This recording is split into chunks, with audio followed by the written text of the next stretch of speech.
अच्छा दोस्तों, हाल ही दे विच ना अपनी एक वीडियो वायरल हुई सीगी जिहड़ी 1947 वेले दी पाई सी, जिहड़े मुसलमानां ते सिखां ते जुल्म होए सी उन्हां वास्ते। ते आ हिंदू एक ने कमेंट कीता ठाकर साहब, इन्हां ने कमेंट कीता है भी जदों 1947 वेले कहंदे तुसीं भी पाकिस्तानों जिहड़े इंडिया वाल नूं आए सीगे तुसीं उन्हां नूं फुल्लां दे हार नहीं सी पा दित्ते ते हुंदा होई आ जिहदे च पावर हुंदी है। ते मैं इहनूं दसना चाहना है कि 1947 वेले ਜਿਹੜੇ ਸਿੱਖ ਪਾਕਿਸਤਾਨ ਉੱਠ ਕੇ ਹਿੰਦੁਸਤਾਨ ਵੱਲ ਗਏ ਸੀਗੇ, ਅਸੀਂ ਉਹਨਾਂ ਨੂੰ ਫੁੱਲਾਂ ਦੇ ਹਾਰ ਤਾਂ ਨਹੀਂ ਸੀ ਪਾਏ ਪਰ ਇੱਜ਼ਤਾਂ ਦੇ ਹਾਰ ਜ਼ਰੂਰ ਪਾਏ ਸੀਗੇ।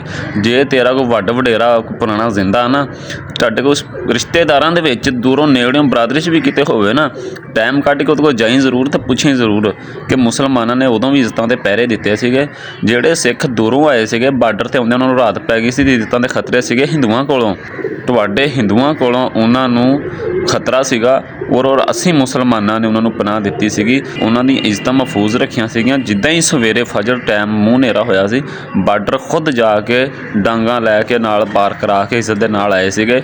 ਤੇ ਅੱਜ ਵੀ ਟੀਵੀ ਤੇ, ਅੱਜ ਵੀ ਸੋਸ਼ਲ ਮੀਡੀਆ ਤੇ ਸਿੱਖਾਂ ਪੁਰਾਣਿਆਂ ਬਾਬਿਆਂ ਦੇ ਅੱਜ ਵੀ ਬਿਆਨ ਆਉਂਦੇ ਨੇ ਕਿ ਜਿਹੜੇ ਮੁਸਲਮਾਨਾਂ ਨੇ ਸਾਨੂੰ ਕਿਵੇਂ ਬਚਾਇਆ, ਕਿਵੇਂ ਬਾਰਡਰ ਪਾਰ ਕਰਵਾਇਆ, ਉਹ ਸਾਡੀਆਂ ਇਨਸਾਨੀਅਤ ਦੀਆਂ ਮੁਸਲਮਾਨੀਆਂ ਦੀਆਂ ਮਿਸਾਲਾਂ ਦਿੰਦੇ ਨੇ, ਅੱਜ ਵੀ ਦਿੰਦੇ ਨੇ। ਤੇ ਉਹਨਾਂ ਹੀ ਮਾਵਾਂ ਤੇ ਉਹਨਾਂ ਹੀ ਬਾਬਿਆਂ ਦੇ ਵਿੱਚੋਂ ਜਿਹੜੀ ਔਲਾਦ ਪੈਦਾ ਹੋਈ ਆ ਉਹ ਪਾਕਿਸਤਾਨ ਨੂੰ ਸਮਝਦੀ ਆ, ਇਹ ਮੇਰੀ ਮਾਂ ਪਾਕ ਧਰਤੀ ਸਮਝਦੀ ਆ ਉਹਨਾਂ ਦੀ ਅੱਗੋਂ ਔਲਾਦ।